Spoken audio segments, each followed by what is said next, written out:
Alright,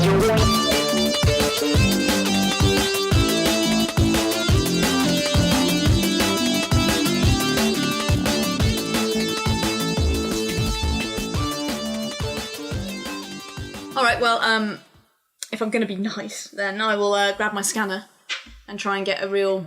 So glad you brought that scanner, by the way. Yeah. Wow. Like, I want, you know, all the basic kind of vitals, like, you know, heartbeat, pulse, temperature, body temperature, infection.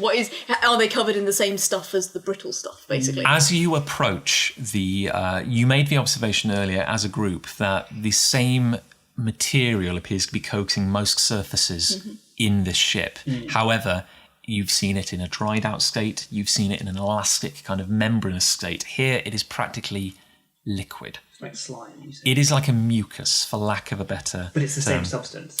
This is something you're almost 100% certain of. In fact, the same chaotic data you were getting before, the same biological overload of information, while you can't make any sense of it in its own nature, it is becoming an identifier. So while you do not know what it is, you can clearly tell when it is there. In that case, my question is this stuff coating this person, or is it coming from them? Ooh. They are dripping in it. You cast an eye, because as you near this person, this individual, your scanner begins going crazy with this overload of data it gets before. The same kind of stew of proteins and this person is lousy with them, basically. And you look towards the container, the EVA unit they were in, which was in itself milky on the inside of the glass. And you can now see why. And if you were feeling sick before, your stomach is not comforted by this. The interior looks biological. Right. It is thick with mucus, strings of it. It is dripping. This person has been in there, you have no idea how long, but they were in what you know was an airtight container. They were utterly engulfed in this filth. I wonder whether this is like a life-saving thing, whether in that pod it's kept them alive. I mean, I was... Not in a great state, but if that ship crashed like years ago, he's still alive. Yeah, that's but remarkable. it's like a super nutrient, super life-supporting... He's not doing gunk. badly because of the gunk, he's doing badly because he's been kept alive for so long. That's an interesting perspective on it. Or, alternatively, the gunk is apparently made of scraps of proteins and information DNA from all kinds of different peoples and species and types of life. Is he generated by it instead? Oh, yeah. He's wearing clothes, though. That's true. It suggests that he is... Is there... Right, so obviously we're holding him in place. He's scrabbling a bit, but he's not strong, is he? This will not be a concern for much longer, because Okay, with well, a final Question. rattling cough, he dies. Oh. It's all You empty. release him and his body slumps to the floor, practically bone. Wow. You get the impression that his body is diminished. In the time that we've seen him. From whatever the healthy state of a living person is, I would say the defining element of this creature is skin and bones. Okay. I mean, I don't care hugely, because I don't have much fondness for you humanic Other types, people. others. But, okay, so I'm guessing you've dropped him. Yeah. So And I would say that you, with all your helmets on now, you're not treated to the rich bouquet of smells that greeted you upon the bridge, but you can almost imagine that this would be the same smell, a smell of sickness and lost causes. Just looking at him, can we establish anything about, like you said, he was wearing some clothes, but has he got anything on him? Is he in a uniform or anything like that? He is wearing unremarkable, like a kind of brown leather jacket, kind of tan trousers, all of which have seen better days. You can see that there is a gun holster strapped to his leg. Looking at the gun, you can see that it in itself is coated with the same slime, and its internal trigger mechanism, such as a futuristic laser pistol might have, is completely snarled shut. Like, it is unusable. So this affects everything, not just organic matter as well. Well, I say we don't take any of it with us. Yeah. Yeah. Well, luckily we've only touched him with an energy hand, Yeah. which I suppose, you know, just for the Probably sake of... burnt off. Yeah. Well, either burnt off or I could just sort of almost regenerate it, Yeah. and then it just falls to the... So we're not in any way touched or infected, except that he did jump onto you. That's But true, you were I'm in wearing my a full suit. Eva suit. You are in a full Eva suit, which he wasn't doing any damage to. But is there mucus left on Lanette? It is kind of splattered across your visor.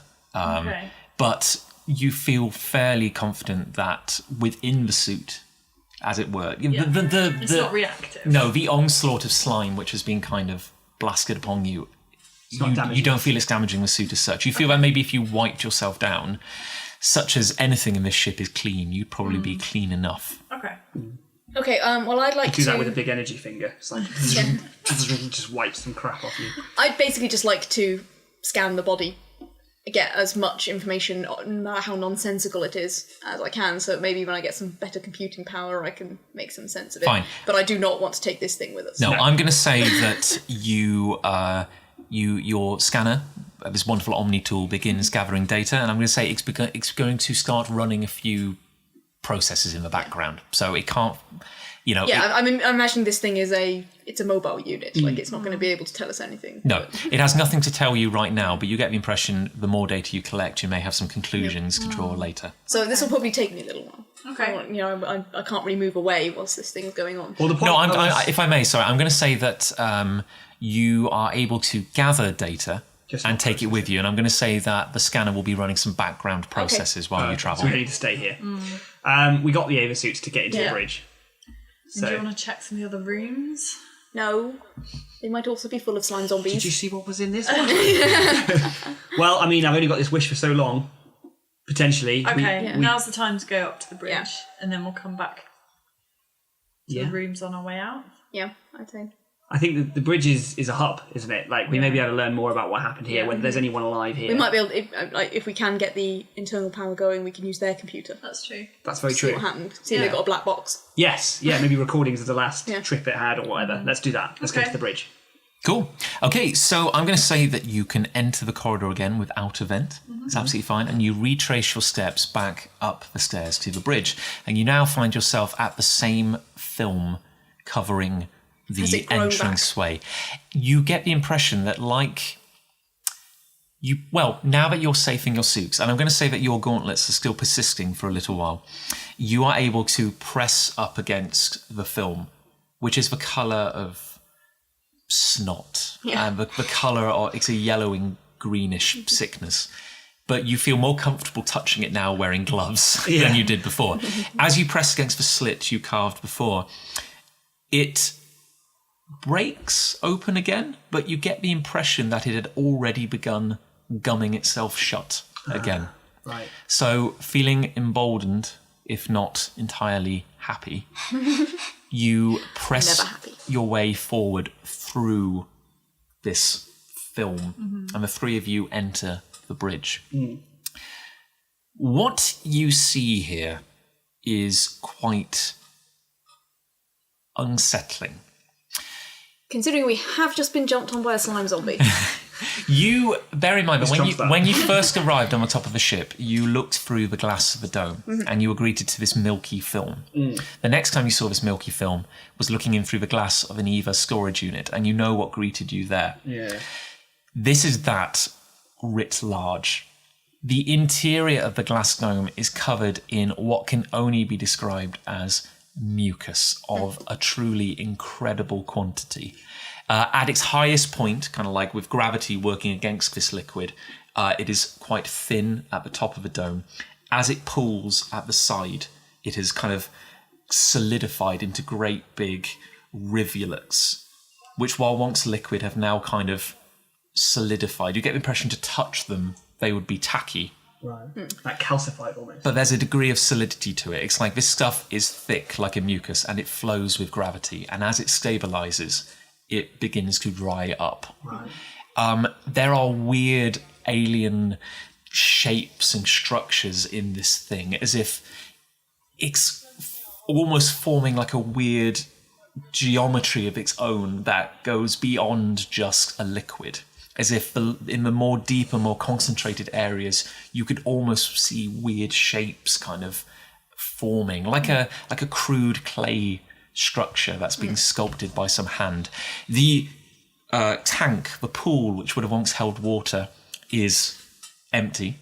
And like I said, it looks like a disused swimming pool. The sides are stained and blackened with calcified mucus. It is grim, to say the least. And the air, you can imagine, would be the worst you have yet encountered.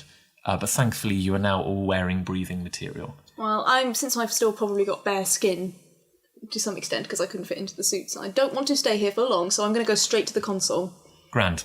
Okay, so you are going to walk over to the crystal console, the steering unit, as it were, and the computer of the ship. Is anybody interested in the heart? That's down underneath the pier, isn't it? Yes, that is at the bottom of this pool, such as it were. Yeah, I'll go down there. I would be interested. Yeah. Maybe you and I go together. Okay. Because if there's anything down, I mean, I doubt I'm not going to be able to do much at the console because there's no power, but I might be able to glean something. Are there any? Can we see any bodies? That's an excellent point. Could everybody please take? Interesting. I'm trying to think what would be like a general kind of looking around. I'm gonna Intelligence. Intelligence is a bit like problem solving. So can everybody take an intelligence check, please? 1. 5. Jesus, why is yours so high? 8. Oh wow. Well, I'm going to say that your I am eye. missing 2 of my eyes. Bent around. Okay, as Rituar makes his way towards the crystal console and begins trying to jimmy some life into it, and I would say that is indeed caked in the same mucus which you are finding everywhere, making work on it a little difficult. I'll sort of try and scrape it away with my spear so I don't touch it. I'm going to say, Lanette, you look to the right and you spot a body. Now, this body is lying face down on the floor, and you can see that it is in a state of equal, if not worse, general dishevelment as the person you saw before. However, this one is not moving, and the reason for that is that the back of his skull has been caved in. Ooh. Okay. But you see that his body is so emaciated. You have never seen anything like this before. So he was like that before he died? Well, that's maybe a little hard to tell, but he's clearly not going anywhere. You can't tell if he died before or after, but his body looks as though it's been kind of withered from the inside out. There are bones, there is skin, there is rotting, damp clothing over him, but in terms of muscle, there's practically nothing. It sounds like some sort of horrible bacteria that sort of sucks life out of people. Nuke it from space. So I don't see anything with my 5. Capella, with your 5, your attention is drawn the other way while Rituar works, and you are looking towards the greater mucus structures which are lining the side of the dome. And the largest of them are, at their height, they're almost the size of a human. This is a lot of slime, as it were. And you're looking at these weird ripples and structures and ridges which are kind of integral to its structure. If you didn't know any better, you'd suggest that someone had hand carved these. The patterns do not look natural, and yet the closer you look, you can tell that clearly this has not been carved. There are no tool marks, but at the same time there are ridges and bumps, and if you stare at them long enough, you might even think you see something like a face, and then it's gone in an instant. If it is a face, it's almost too alien to make out. But you check again, and it is just mucus. Okay, so on that note, Rituar, I'm going to say that you're going to take a little bit of time just to plug away, trying to get this machine working again. Bearing in mind there is clearly a little bit of juice still in the engine. And Capella and Lanette, I would like the two of you to come up with some way of reaching the heart. Because it's not there's a short drop basically down to the bottom. You're Yeah, not supposed to be able to get there. normally there's steps, isn't there, down the inside of the bowl? So are they completely covered to the extent we can't use them? Well, more in the way that this mucus is covering them. Right, okay. So you feel like even if you just wanted to jump, it would be a bit of a fall, but not a terrible one. The trick is just how would you get back out again? Could one of us help the other lower down? Just trying to think what we could do. I've got Jason as well. Yeah. Oh, yeah, you didn't put Jason in an Eva suit. No, I know. Okay. Unless he's inside your suit with you. Just crammed into the helmet. Okay, how about this then? I would like a strategy check from the two of you, Yeah, please. yeah. That's a good idea. 0. 2. Okay, the two of you, however, realise that between working together, this will be quite easy. You, Capella, you walk to the stairs, which do spiral down below this now missing water layer, you know, and using your claws of your kind of big gauntlets, you are able to kind of just like a snowplow, kind of push a hand, kind of just scrape enough of this mucus away and just throw these great big clogs down, where the two of you are able to descend quite neatly to the bottom of the basin. The bowl, yeah. And the one thing you're starting to notice about this mucus is that while it is ever present and certainly more concentrated in sealed areas, it does tend to congregate around more complex structures. So the heart has indeed a good casing of mucus around it. You can still reach the console on the top, but the bottom is kind of embedded. So if you wanted to examine it, you can. Okay. Okay, think well, we I should. guess we get close and I do as much like clawing away to make your life easier as I can. Okay. And we look to see if you can power it up. Yeah. Or what state it's in, basically. Okay, well, I would like a knowledge check from you. Okay.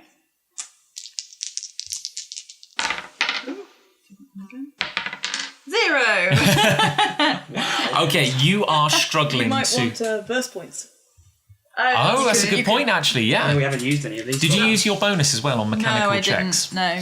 I'll tell you what, I'll let you re-roll that because I'm thank feeling generous. Okay, so what do you think? Use a couple of... Well, we haven't used any in a while, and this is quite important to get this Yeah. heart working, isn't it? Okay, so this is knowledge, isn't it? So Yeah. take a logic or 2. 1. Take 2. Yeah. Let's go crazy. 2. Okay. So 2 more die, yeah. So I've got 6 now. 1, 2, 3, 4, 5, 6. Okay, it's a challenge, but you are able to access the control panel. And with a little bit of wiring and a little bit of kind of jiggery-pokery, you are able to get the kind of user interface working again. However, you are very surprised to discover that the heart is operational and has been operational the whole time. In fact, as you kind of try to interact with it, you're kind of like looking through its kind of log and how it's being used. You realize that at some point in the ship's past, not long before the crash, somebody programmed the heart and then locked out users. So it is locked to generate certain conditions within the ship. Oh. So it has set the ambient temperature to Conditions for the mucus. It has set the ambient temperature to a very convenient 37 degrees throughout the ship, and it has increased air humidity. You suspect that the draining of the bowl may have helped with that, but it appears that long before the crash, somebody did this to increase humidity and set the temperature. Now, the variations you've been feeling, it's certainly warmer in here, but not as warmer as the lower reaches of the ship, are maybe due to the ship's structure being compromised. So, but before the crash, somebody had set very specific ship conditions. Now, here's a thought. What if we change them Yeah. to make it not suitable for this I mean, stuff can to you live? unlock it? Try. The question is, do we want to do this? And my basis for that is we don't actually know who's at fault, kind of thing. Yeah. Like, I mean, we don't know whether that guy was the crew. We don't know whether the crew are okay. We don't really know anything, do we? Like, is this definitely a villain, this mucus stuff? I mean, it's obviously not pleasant to us, but that doesn't necessarily mean it's bad. At the same time, Ritua, Hello. you are kind of tapping away I on am. the computer, and you feel you've made a bit of progress. Hey. Hooray! However, so what you are able to bring up on the screen is something close to a black box. Yay! Okay. So you feel that a lot of the functionality of the control unit has been broken. Some of it has been locked out. So much like the heart, certain elements of the ship's controls have been locked down to prevent people using them. Okay. However, you are able to access 2 files, and I would like you to choose now which one you decide to access. Do the files have names? Yes, they do. You can only access one of them. Yes, I'm going to say the first one is a kind of a ship's log as such. It is details of the last week leading up to the ship's crash. The second are, they have no file name, but they appear to be an audio file. Okay, so do we want the audio log or the text log? Are you going to shout down to us and ask us what we do? Well, Or are you just going to do it? the log will be objective, but the audio log will be, can we trust? Yeah, the well, machine? it depends. I mean, can I tell, how long the audio log is? Is it a regular... It is... Is it a single audio file? Or The reason the audio file doesn't have the same kind of file designation and such is that it is clearly being recorded through the device that wasn't really designed for it. Right. As in, the computer's very smart, it can record all manner of things, but you wouldn't really normally record audio logs Yeah. on the ship's From the console, kind of navigating equipment. Well, maybe we listen to that then. I mean, we know what the ship ended up doing. It ended up crashing on this planet. That's true. It's true. We don't know why, I suppose. No. What from your perspective as your character, what do you think you'd do? I think I would probably be tempted for the more detailed text log. I want more information. I think in there, I'm more likely to see the build-up to whatever happened, which might, I think, tell us more than what the audio log, which might just be somebody screaming. It could be 30 seconds of screaming, couldn't it? Okay. So I think I'm going to take the week log, the text log. Okay, so you begin to read the screen in front of you, and you can see that up until... Well, the one thing you're not entirely sure of is how long the ship has been here, as the records have become a bit scrambled. But you can see that in the week leading up to its crash, the ship landed on an unknown world. Okay. And decided to keep a low profile. They landed in a very thickly forested area, and while they detected a lot of activity on the planet globally, they decided that within the forest area, they were generally safe. And after a lot of travelling, the crew, which consisted of 20 individuals, decided to kind of relax for a bit. So they decided to take on water, they took on some food supplies, and they kind of just generally refueled and had a fairly uneventful time. They spent 3 days on the planet before leaving. On the 4th day, while travelling through the Extraverse, they began noticing that a couple of the crew members were reporting an illness. They were generally feeling lethargic, they were feeling weak, kind of generic cold symptoms, such as you would all understand them. Increased temperature, kind of a slight kind of ache and weakness. On the 4th day, 5 crew members had been committed to the med bay, and were now too weak and feverish to work. By the 6th day of the week, this had increased to 8, such that the 8 members of the crew, nearly half the crew, were now in the med bay and were actually practically comatose. Okay. And that is actually the last log you have. Okay, but I can't tell a date from this. There's no universal date stamp or anything. No, sadly not. The only thing you know is that at last check, 2 days before the ship crashed, 8 of the crew, nearly half the crew, had fallen into a coma-like state. Okay. How... Now I guess this will have to be a knowledge check. Can I tell how far they could have travelled in the Extraverse in the time allotted? They clearly ended up here. Like You kind of are able to glean from this that they were moving through particularly uncharted corridors of the Extraverse, such as they were.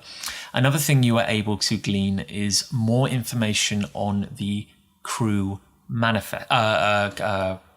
crew members. Yeah. What do you call it? Like the list of people who work on the ship, or I think manifest is the right word. okay, manifest. Okay, so you can tell that of the 20. I'm just going again. Thank you, darling. Sorry, of the 20 crew members, they were mostly humanic in nature, mostly Bergs, or they were, born into the bird life, or had, come from fairly uneventful worlds. There was nothing of real interest. However, there were 2 notable crew members among the crew.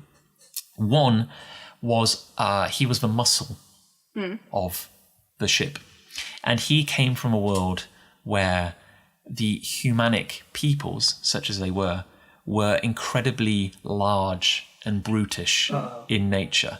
He was a powerhouse, practically 8 foot tall and almost that wide.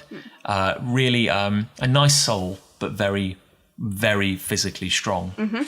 And the other notable member of the team was a automaton, was a sentient robot who hailed from a more mechanical, kind of steampunky kind of world. And he served as the ship's doctor and scientist. And this is the only information you were able to glean. Wow. At that moment, I would like you all to take a strategy check, please. Oh, this won't take long. It's going to be bad. 1. 0. 4. At that exact moment, Ritua, you are hit from behind by the most incredible pain. Not physical, but mental in nature. So I would like you to take... Psychic mucus zombies. I would like you to Here they take come. a will check, please. 6. Nice. Well done. Well done on rolling those dice. Okay, you are lucky. You are able to resist the attack, but you do stumble forward screaming. Oh, yay. So I'm saying, like, Inside my helmet. no lasting damage, but you are, ow. This is unpleasant. Okay, you two are automatically alerted to the cries of your fellow crew member. However, at the same time, you are distracted by a cracking noise. What was your roll? 4. And 0. 0. Okay. Capella, you spin on the spot and look back towards some of the more developed structures of mucus, such as you have seen before. That weird bit you examined earlier, which almost looked like shapes or physical. And to your horror, the mucus itself is moving. Segmented areas of the mucus are cracking and breaking free. A shape is writhing in the middle of the mucus, kind of grub-like in nature. I don't like the slime zombies. And you are almost frozen in the spot. You are absolutely... Lanette, you are absolutely frozen in the spot, where the mucus cracks and this weird blob of what you took to be just this weird structural mucus breaks free and floats forward through off the ground. Nuke it from orbit. You are stunned. You are Capella. I'm going to say that you have enough wits about you to take a fighting stance as this cracking begins to ring out in a few places around the hull, and as more of these weird floating lava things break free. They are about 2 foot in length, floating upright. They remind you of, if nothing else, insect larvae, with a weird, almost sarcophagus-like, hunched, mummified nature to them. I think I know this Pokemon. Looking closer, you can see what might almost be described as eyes, but all carved from this same vile mucus structure. This is a simple creature. It is little more than a blob kind of floating through the air, but you can make out what looks like a face. And a glow begins to emanate from within the head structure of this kind of vaguely translucent kind of mucus-based blob, which is now floating towards you. Is it just the one floating towards you? One is floating. Cracking. Yeah, there is one floating towards you from the base of the pool, where it has emerged from a structural blob of mucus. You hear the cry of Ratua, and looking around, I'm going to say Capella, you have a slightly better handle on this situation. Looking around, you can see that there are two more, but emerging from above you on the rim of the dome.